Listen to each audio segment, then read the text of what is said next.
Hi అండి. నమస్తే. Welcome back to our channel voice of Lakshmi. Polkampalli Shanta Devi గారు రచించిన చండీప్రియ అనే నవలను ధారావాహికంగా వింటున్నాం కదండి. ఇక 8వ భాగాన్ని మొదలెడదామా? పని మీద చిక్కడపల్లిలోని ప్రొఫెసర్ గారింటికి వెళ్ళి తిరిగి వస్తున్న అనిల్కి చప్పట్లు చరుస్తూ అనిల్ అంటూ పిలవడం వినిపించింది వెనక నుండే. వెనుతిరిగాడు అనిల్. ప్రియ గబగబా అతడిని సమీపించింది. ఇక్కడెక్కడికొచ్చావు అంది. చెప్పాడు. నేను విన్నది నిజమేనా? ఏ సంగతి గురించి? నువ్వు స్టేట్స్కి వెళ్ళటం లేదని, ఇక్కడే లెక్చరర్ పోస్టుకు ప్రయత్నిస్తున్నావని. నిజమే. నిజమేనా? ఎందుకలా చేశావనిల్? విచారంగా అడిగింది ప్రియ. మా ఇంటి పరిస్థితులు తెలుసుగా.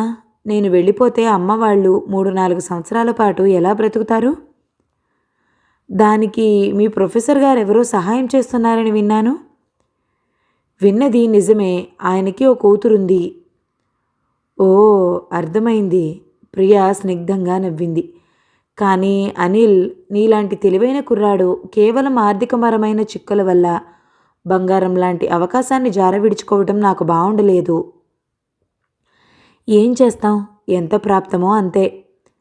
ప్రాప్తం అనే శబ్దం మనిషిని ఎంత నిర్వీర్యుణ్ణి చేస్తుందో తెలుసా అనిల్? ఏది మన చేతిలో లేదనుకున్నప్పుడు, ఇంకేదో అతీత శక్తి మనల్ని నడిపిస్తుందనుకున్నప్పుడు, మనకి ఎంత రాస్తే అంతే అనుకున్నప్పుడు మనం కర్తవ్య దూరులమై జీవితంలో చాలా పోగొట్టుకుంటాం. అనిల్ విస్మయంగా, మా అన్నయ్య నీకెప్పుడు గురువయ్యాడు చండి? ఇది అతడికి ప్రతిధ్వని అన్నాడు. మీ అన్నయ్య నాస్తికుడని నాకు తెలుసు.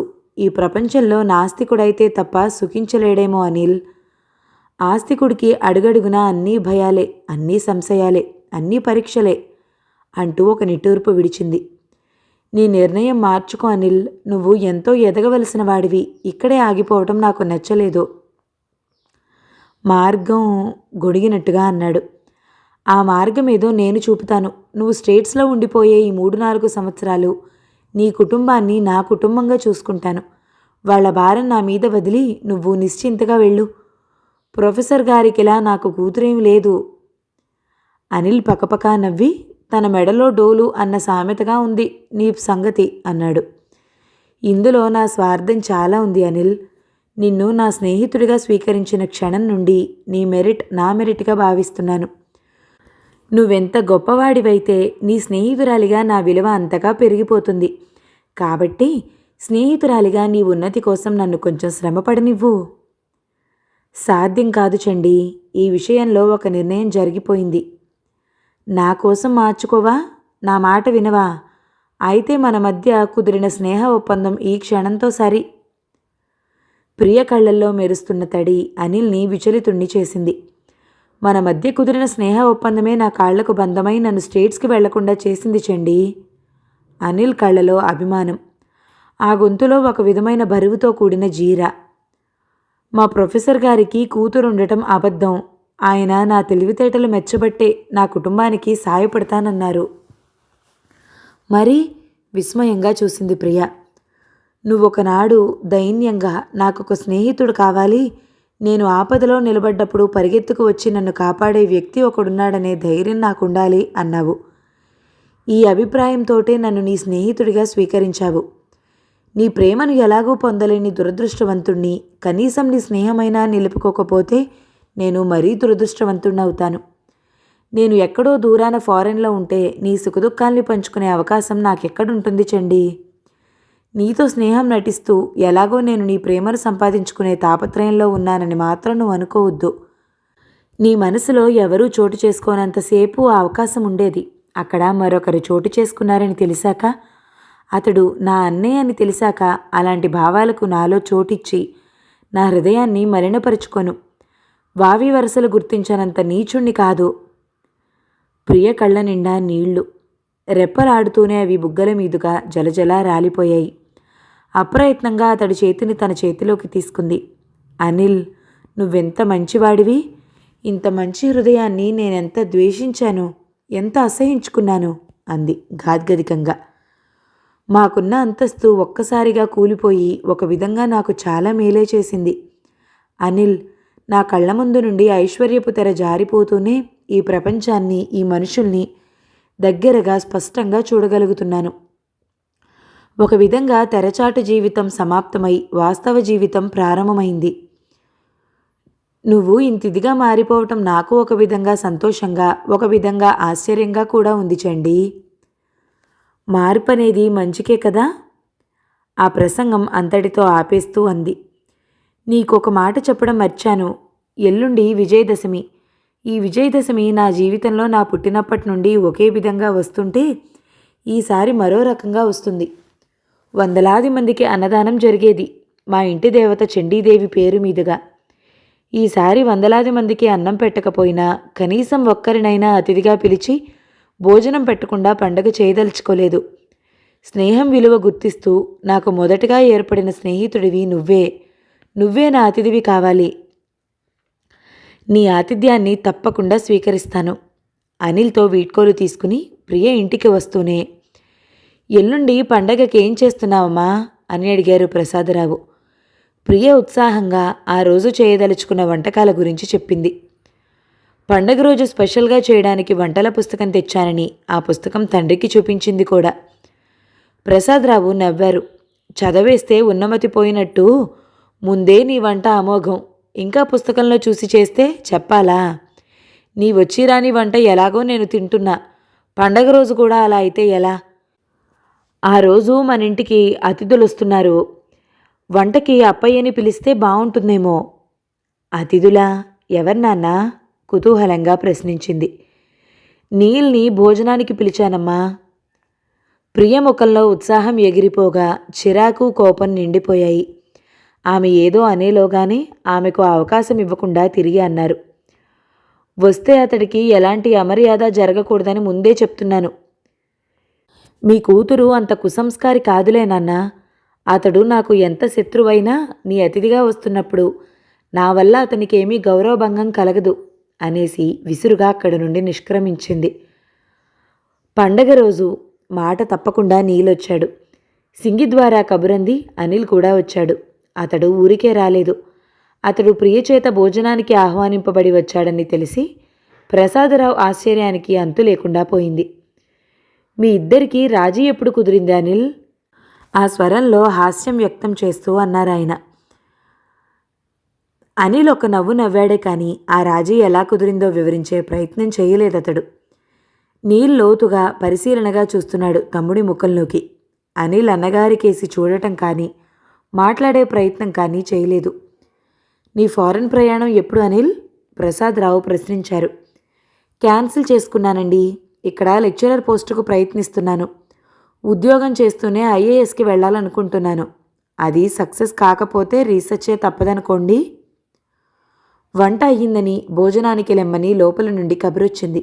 అందరూ కాళ్ళు చేతులు కడుక్కుని భోజనాల గదిలోకి వెళ్లారు. పూర్వాచార పద్ధతిగా పీటలు వేసి అరటి ఆకుల్లో వడ్డన జరుగుతోంది. ప్రసాదరావు అతిబలవంతంతో నీల్కి ఆ రోజు నియమభంగం చేసి ప్రియ చేసిన అన్ని పదార్థాలు అతడి చేత తినిపించారు. నీల్ చేతులు అడ్డం పెట్టినా లాభం లేకపోతుంది. మైసూర్పాకు బిళ్ళ ఒకటి వేయమ్మా.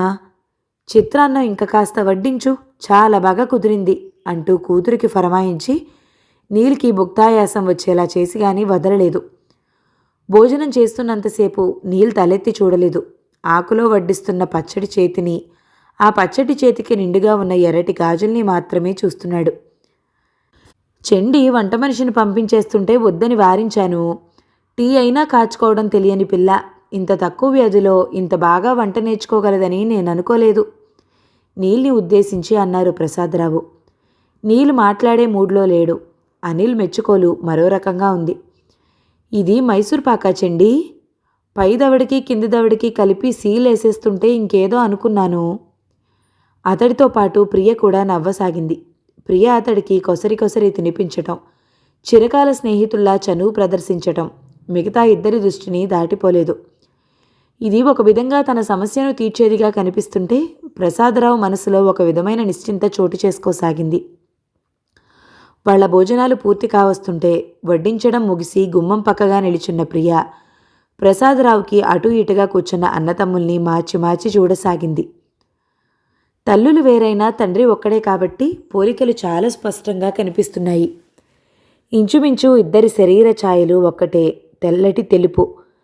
ప్రియ చూపు నీల్ ముఖం మీద స్థిరంగా నిలిచిపోయింది. ఒత్తుగా ఉన్న కనుబొమ్మల కింద పెద్ద పెద్ద కళ్ళు, శిల్పి చెక్కినట్టుగా తీరైన చెంపలు, తుమ్మెద రెక్కల్లా నల్లగా నిగనిగలాడుతున్న ఒత్తైన ఉంగరాల జుట్టు. అంత అందమైన ముఖాన్ని చూస్తుంటే అగాధమైన సముద్రం గుర్తుకొస్తుంది. లోతెంతో, అక్కడ ఏముంటాయో తెలుసుకోలేనంత గంభీరంగా ఉంది అతడి ముఖం. చేతులు కడుక్కోవడానికి మిగతా ఇద్దరితో లేచాడు నీల్. కొత్త ధోవతిలో లాల్చీలో అతడి విగ్రహం సుదీర్ఘంగా మరింత ఆకర్షణీయంగా కనిపిస్తుంటే ప్రియకి చూపులు తిప్పుకోవడం కష్టమైపోయింది. మోహవీచిక ఒకటి ప్రియ హృదయాలను చుట్టుమిట్టి చల్లని మంచుగాలిలా వణికించింది. ఒక్క క్షణమే ఆమెలో అగ్నిపర్వతం బద్దలైంది. అతడు ఇంద్రనీల్ కాదు, అందమైన సర్పం. దాన్ని చూసి మైమరిస్తే అది కాటువేసి తీరుతుంది. ప్రియ అక్కడి నుండి కదిలింది. ముగ్గురు హాల్లోకి వచ్చారు. ప్లేట్లో తాంబూలాలు అప్పటికే సిద్ధంగా ఉన్నాయి వారి కోసం. నీల్కి అనిల్కి చెరో తాంబూలం ఇచ్చి తానొకటి తీసుకుని నోట్లో పెట్టుకున్నాడు ప్రసాదరావు. అనిల్ ప్రియతో చెప్పి అప్పుడే వెళ్ళిపోయాడు. నీల్ తాంబూలాన్ని అలాగే పట్టుకుని తాంబూలానికి గుచ్చిన లవంగాన్ని తీస్తూ పెడుతూ అదొక అవసరమైన పనిగా ఏకాగ్రంగా చేస్తున్నాడు. ఇంతలో ప్రసాదరావు గారి స్నేహితుల్లో ఒకరైన క్రిస్టియన్ మిత్రుడు ఒక ఆయన వేయించేశాడు. ఆయన పేరు జాషువా పాల్. వస్తూనే ప్రసాదరావు గారిని ఆలింగనం చేసుకుంటూ, స్వదేశం నిన్ననే వచ్చాను. ఇంట్లో నీ గురించి తెలిసింది. ఎంత ప్రమాదం జరిగింది. నిన్నిలా ప్రాణాలతో చూస్తున్నానంటే అదంతా దేవుడి కృప అనుకుంటున్నాను అన్నాడు. యాక్సిడెంట్లో ప్రాణాలతో బయటపడటం నేను ఆ భగవంతుడి కృపగా కాదు, శిక్షగా భావిస్తున్నాను. యాక్సిడెంట్లో నా డబ్బు మాత్రమే పోలేదు, నా వెన్నెముక దెబ్బతింది. పట్టుమని 10 నిమిషాలు కూర్చోలేను. 4 అడుగులు ఈ కర్ర లేకుండా నడవలేను. ఊరికే చచ్చిపోతే. అలా మాట్లాడుకో. నిన్నిలా బ్రతికించడంలో ఆయన ఉద్దేశం ఏమిటో. దేవుడు ఏ పని చేసినా ఒక లక్ష్యంతోటే చేస్తాడు. నువ్వు ఏం పాపం చేశావో అది ఆయనకి చెప్పుకో. క్షమాభిక్ష పెడతాడు. వేగన్ని కష్టాలు గట్టెక్కుతాయి. పాపానికి క్షమాభిక్ష మీ దేవుని కుమారుడు పెడతాడేమో కానీ మా దేవుడు పెట్టడు పాల్. ప్రసాదరావు నిర్వేదంగా నవ్వారు. చేసుకున్నవాడికి చేసుకున్నంత అని మా తప్పులకు పాపాలకు శిక్ష తప్పకుండా మేము అనుభవించాల్సిందే. అలా అని మా గీతలో కృష్ణుడు స్పష్టంగా చెప్పేశాడు. మా వేదాంతులు కూడా తరచి తరచి చివరికి అదే తేల్చారు. ఎంతటి వాడు కర్మఫలాన్ని తప్పక అనుభవించాల్సిందే. ఎంతటి యుక్తి దాన్ని తప్పించలేదు. ఇది మా మతం ఏర్పరిచిన కఠిన శాసనం. మీ మతం చాలా తప్పుగా చెబుతుంది. పశ్చాత్తాపం పొందిన తర్వాత ఆ పాపఫలాన్ని మనిషి పొందడానికి ఎంతమాత్రం వీల్లేదు. పాలు ఉద్రిక్తంగా అన్నాడు. ఎంతటి పాపమైనా పశ్చాత్తాపపడితే క్షమిస్తాడు మా దేవుడు. పశ్చాత్తాపపడితే చాలు, ఎంతటి పాపమైనా దేవుడు క్షమిస్తాడు అనుకున్నప్పుడు మనిషి తిరిగి పాపం చేయడానికి ఒక విధమైన ప్రోత్సాహం లభించినట్టే. అందువల్ల మనుషుల్లో పాపం పెరిగిపోతుందే తప్ప తగ్గదు. మనిషి సన్మార్గంలో నడవాలంటే మా కర్మ సిద్ధాంతమే బెస్ట్. తప్పులు చేయడం మానవ సహజం. పశ్చాత్తాపపడినా ఫలాన్ని అనుభవించక తప్పదనుకుంటే దేవుడు కృపామయుడు ఎలా అవుతాడు? పశ్చాత్తాపం అనేది ఏర్పడి తిరిగి తప్పులు చేయకుండా ఉంటే అది ముందు జన్మకు సుకృతంగా ఏర్పడుతుందిగా. చేసుకున్న కర్మను మాత్రం తొలగించలేం. క్రితం జన్మలో ఏం పాపం చేసుకున్నానో ఈ జన్మలో ఈ రూపంగా అనుభవిస్తున్నాను. భారం అయిపోయింది ప్రసాదరావు స్వరం. తీర్పు కోరుతున్నట్టుగా పాల్ నీల్ వంక తిరిగాడు. మానవుడు పశ్చాత్తాపం పొంది దేవుని ఎదుట. ప్రసాదరావు కంగారుగా పాల్కు అడ్డుపడ్డాడు. అతడు నాస్తికుడు. దేవుడు మతం అనే మౌఢ్యం నుండి బయటపడితే తప్ప మనిషికి విముక్తి లేదంటాడు. నీల్ నుండి చిరునవ్వే కానీ తనను సమర్థించుకునే జవాబేదీ రాలేదు. పాల్ అన్నాడు, మీరు దేవుడు లేడనవచ్చు, కానీ తీర్పు చెప్పడానికేం? ఒక మనిషి తప్పు చేసి పశ్చాత్తాపపడితే అతడు క్షమాభిక్ష పొందడానికి అర్హుడు కాదంటారా? క్షమాభిక్ష ఎవరి నుండి? నీలు ప్రశ్నించాడు. ఈ జగతిని ఎవరు పలుకుతున్నారో ఆ జగత్ప్రభువు నుండి. ఆ ప్రభువును నేనెరుగనే. అతడు క్షమాభిక్ష పెడతాడో లేదో నేనెలా చెప్పగలను? పోతే ఒకటి చెప్పగలను. ఒక నేరస్తుడు నేరం చేసి తనకు తానుగా ఒప్పుకుని న్యాయస్థానం ముందు నిలబడితే కొద్దిగా శిక్ష తగ్గింపబడుతుందే కానీ పూర్తిగా శిక్ష రద్దు కాదు. బుద్ధి కర్మానుసారిణి అంటూ ప్రసాదరావు మళ్ళీ ఏదో చెప్పబోయాడు. నీల్ అడ్డుపడ్డాడు. చరాచర జగత్తంతా మీ కర్మ సిద్ధాంతం మీదే నడుస్తుందంటారా? వర్తమానం భవిష్యత్తు అంతా గతానికి లంకెపడే నడుస్తుందంటారా? మీ జీవితం మీ గత జన్మ కర్మఫలం అంటారా? ఖచ్చితంగా. మీలో ఏర్పడే ప్రతి సంకల్పానికి, మీరు చేసే ప్రతి పనికి గత జన్మ కర్మ సంచితం అనుకుంటే ఆ గత జన్మకి ఓ గత జన్మ, ఆ గత జన్మకి ఓ గత జన్మ, ఇలా జన్మల వెనక్కి పోగా పోగా పోగా ఆ మొదటి జన్మ దగ్గరికి వెళ్ళి నిలబడతామా లేదా? నిలబడతాం కాబోలు, నవ్వు బిగబట్టుకుంటూ అన్నారు ప్రసాదరావు. అది మొదటి జన్మ. ఎవరికి? మీలోని జీవుడికి. మీరు చెప్పే ఆ భగవంతుడు మీ సిద్ధాంతం ప్రకారం కేవలం జీవుడిని మాత్రమే సృష్టిస్తాడు. జీవుడు జీవితం ప్రారంభించినప్పుడు పుణ్యపాపాలతో కర్మతో గాని సంబంధం ఉండదు. జీవుడు జన్మ ఎత్తి జీవితం ప్రారంభించాలంటే అతడిలో సంకల్పం కలగాలి. సంకల్పం, మొట్టమొదటిగా కలిగే ఆ సంకల్పం జీవుడిదా దేవుడిదా? జీవుడు పుట్టడం, జన్మ ఎత్తడం భగవదాదేశం అయినప్పుడు అతనికి మొదట కలిగే సంకల్పం భగవంతుడిది కాదా? పాల్ అన్నాడు. అతడి సంకల్పంతో ప్రారంభమయ్యే మానవ జీవితంలోని పాపపుణ్యాల బాధ్యత వహించాల్సింది భగవంతుడే కాని మానవుడెందుకు వహిస్తాడు? సంకల్పం ఎక్కడిదో ఫలితం అక్కడికే వెళ్ళి చేరుకుంటుంది. నీదంతా మాటల గారడి. మనిషి పాపపుణ్యాలకు భగవంతుడెందుకు జవాబుదారీగా ఉంటాడు? తాను చేసుకున్నది తాను అనుభవించాల్సిందే గాని. మీ కర్మ సిద్ధాంతం ఎంత హాస్యాస్పదంగా ఉందో చెప్పడానికే ఇన్ని జన్మల వెనక్కి జీవుడు పుట్టుక దగ్గరికి వెళ్ళి నిలబడ్డాను. మీ ఈ జీవితం మిగతా జన్మకు ఛాయ కాదు. ప్రపంచం కర్మను దేవుడిని అనుసరించి నడవటం లేదు. ఎలా నడవాలో ప్రతిదీ రాసి పెట్టలేదెవరు. ఈ కర్మ సిద్ధాంతం మనిషిని ఎంత నిర్వీర్యుణ్ణి చేస్తుందో, మానవ ప్రయత్నం దాని ముందు ఎంత విలువలేనిదైపోతుందో, దానివల్ల మనం ఎంత నష్టపోతున్నామో మీరు గుర్తించటం లేదు. మీ స్నేహితుడు చెప్పిందే నాకు కొంచెం నయంగా కనపడుతుంది. ఏమిటి? క్షమాభిక్ష సంగతా? కాదు, మనిషి తప్పు చేసి పశ్చాత్తాపం పొందటం, అందువల్ల తాను పాపం నుండి విముక్తుడవుతాడనుకోవటం. మనిషి పశ్చాత్తాపపడేందుకు ప్రోత్సాహపరుస్తుంది. పాపమని తెలిసినా మనిషి పాపం చేయకుండా ఉండలేడు. అతడు చేస్తూనే ఉంటాడు. పశ్చాత్తాపపడినా శిక్ష తప్పడానికి వీల్లేదనుకున్నప్పుడు మనసు ఒక బండగా మారిపోతుంది. పాల్ ముఖం కళకళలాడిపోయింది. మీరు నాస్తికులైనా చాలా చక్కగా మాట్లాడతారే. ఇంతకీ మీ పరిచయం? ప్రసాదరావు నీల్ పరిచయం చేశాడు. మరొకసారి మా ఇంటికి రండి, మా పుస్తకాలు ఇస్తాను. అవి చదివితే మీరు సత్యానికి మరింత చేరువవుతారు. నీల్ వాచి చూచుకుని లేచాడు. మళ్ళీ ఎప్పుడు రావడం? వీలును బట్టి. నీరు బయటకు వచ్చి కారెక్కబోయే ముందు సునీల్ వచ్చి పిలిచాడు. అమ్మ నిన్నోసారి ఇంటికొచ్చేళ్ళమంది అన్నయ్య. నీల్ అడుగులు శారదమ్మ ఇంటివైపు పడ్డాయి. అనిల్తో స్పర్ధ ఏర్పడినప్పటి నుండి ఒక్క కృష్ణ పెళ్లి రోజు తప్ప అతడు మరెన్నడూ ఆ ఇంట అడుగు పెట్టలేదు. అది ముహూర్త సమయానికి వచ్చి వధూవరులకు ప్రజెంటేషన్లు చదివించి భోజనం కూడా చేయకుండా వెళ్ళిపోయాడు. నీల్ని చూస్తూనే శారదమ్మ ఎత్తుకుంది. అనిల్ మమ్మల్ని ఎంత ఏడిపిస్తున్నాడో చూస్తున్నావా బాబూ? నువ్వైనా కాస్త మందలిస్తావని పిలిచాను. ఏం జరిగింది పిన్ని? ఎవరో ఆశలతని వీడి క్లాస్మేటేనట. వీడిని తప్ప ఎవరినీ పెళ్లాడనని భీష్మించు కూర్చుందిట. తండ్రి కోటీశ్వరుడు. అంత శ్రీమంతుడు అభిమానం వదిలి కన్న కూతురి కోసం వీడి కాళ్ళు పట్టుకోవడానికి వచ్చాడు. ఎంత కట్నమైనా ఇస్తానన్నాడు. వీడు కట్నము వద్దు పిల్ల వద్దు అంటున్నాడు. ఎంత అదృష్టం ఉంటే విదేశం వెళ్ళి చదువుకునే అవకాశం రావాలి. అది కాలదనుకున్నాడు. లెక్చరర్ ఉద్యోగం వెలగబెడతాడుట. నాతో మాట్లాడని మనిషికి నేనేం చెప్పగలను పిన్ని? విశ్వాసఘాతకుడు. ఆ రోజు నువ్వే రాకుంటే కట్టుబట్టలతో నడివీధిన నిలబడేవాళ్ళం. మా పరువు గవ్వకు కొరగాకుండా పోయేది. ఆ విశ్వాసమైనా లేదు వాడికి. మొత్తానికి దాయాదిని అనిపించుకున్నాడు. నీ కొడుకు ఫారెన్ వెళ్ళాలన్నా ఏం చెయ్యాలన్నా అది ఒక చెండి చేతిలో మాత్రమే ఉందని నేను అనుకుంటున్నాను. చెండి చేతిలోనా? ఆవిడ అయోమయంగా చూసింది.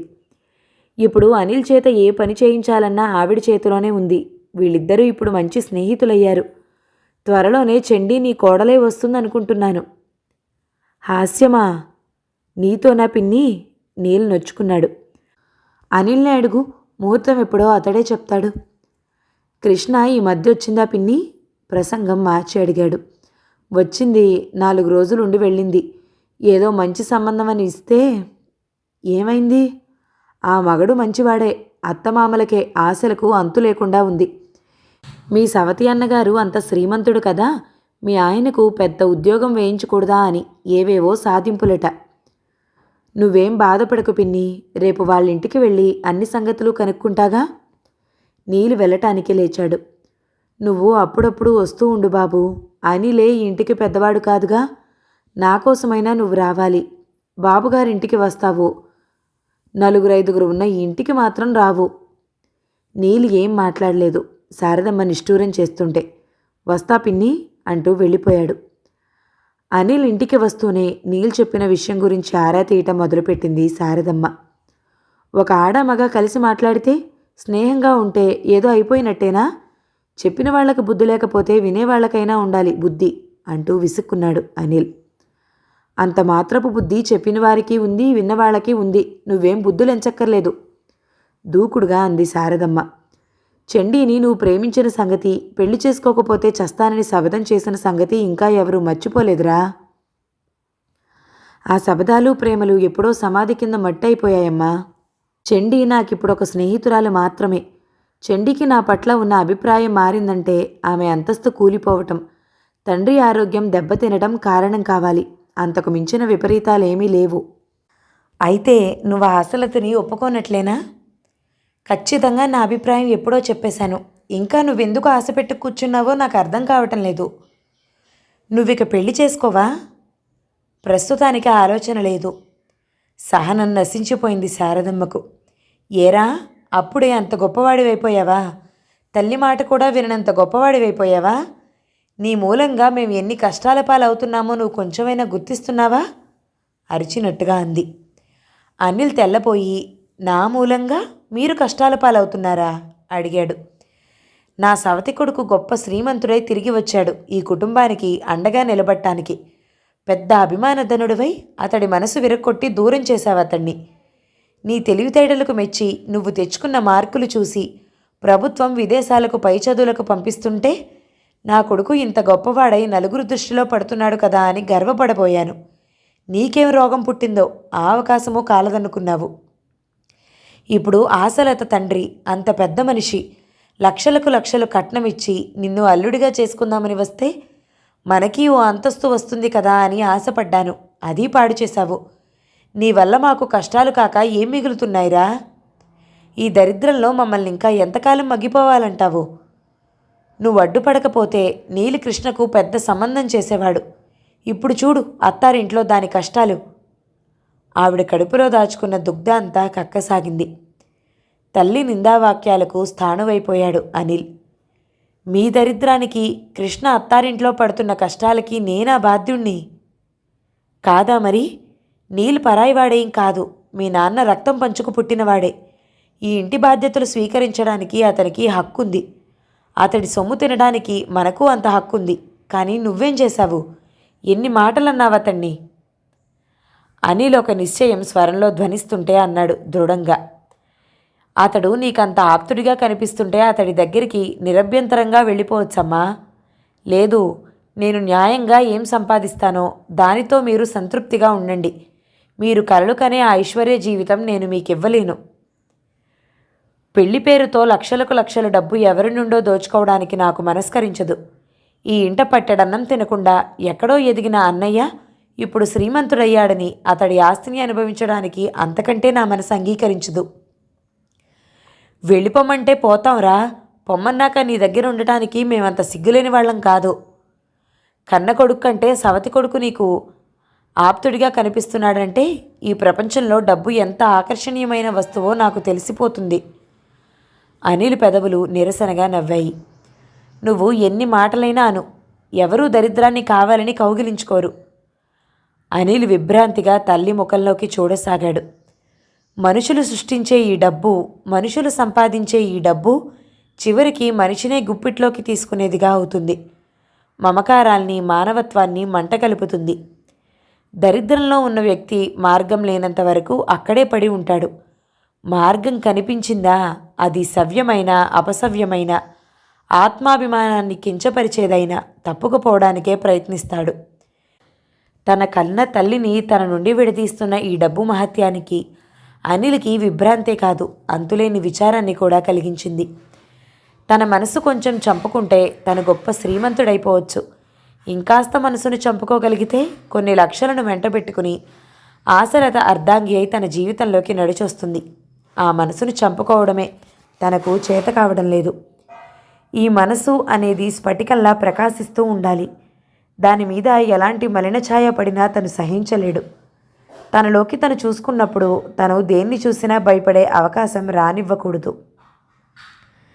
శారదమ్మకి ఓ విధంగా పిచ్చి పట్టినట్టుగా అంది. అనిల్ మీద ఎన్ని ఆశలు పెట్టుకుంది. పుట్టింట్లోనూ తను ఏ సుఖాలు నోచుకోలేదు. దరిద్రానికి పుట్టిల్లు తన పుట్టిల్లు. నారాయణరావుకు రెండో భార్య అయ్యి తను అంతకంటే సుఖపడింది లేదు. చాలీ చాలని జీతం, ఎప్పటికప్పుడు ఆశలు చంపుకుంటూ బ్రతుకు ఈడ్చడం. ఆయన పోయాక ఏం తిన్నారో ఎలా బ్రతికారో ఆ భగవంతుడికే తెలుసు. జీవితమంతా తన ఆశల్ని సమాధి చేసుకోవడంతోనే సరిపోతుందా? తన కొడుకు విదేశాలకు వెళ్ళాలి, పెద్ద ఉద్యోగస్తుడు కావాలి, గొప్పింటి పిల్ల కోడలిగా రావాలి, గొప్ప శ్రీమంతులకి తను వియ్యపురాలను అనిపించుకోవాలి. ఈ కోరికలన్నీ తీరాలంటే తనేం చెయ్యాలి?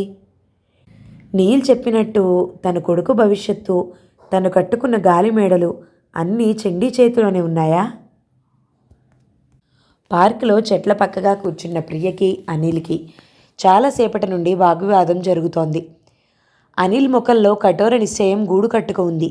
దాన్ని చెదరగొట్టాలని చాలాసేపటి నుండి ప్రయత్నించి అలసిపోయింది ప్రియ. అబ్బా, ఎంత మొండివాడివి అనిల్, విసిగిపోయి అంది. నాలో ఒక నిశ్చయం జరిగాక సామాన్యంగా దానికి తిరిగి ఉండదు చండి.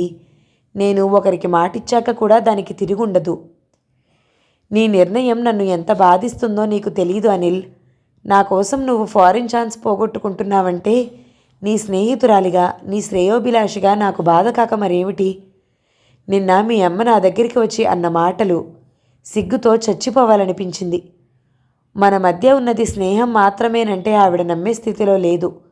పైగా ఆవిడికి మీ అన్నయ్య చెప్పాడట, నేను త్వరలో తన కోడలై రావచ్చునని. ఆ మాట చెబుతూ ఆవిడ నా ముఖంలోకి ఎలా చూసిందని.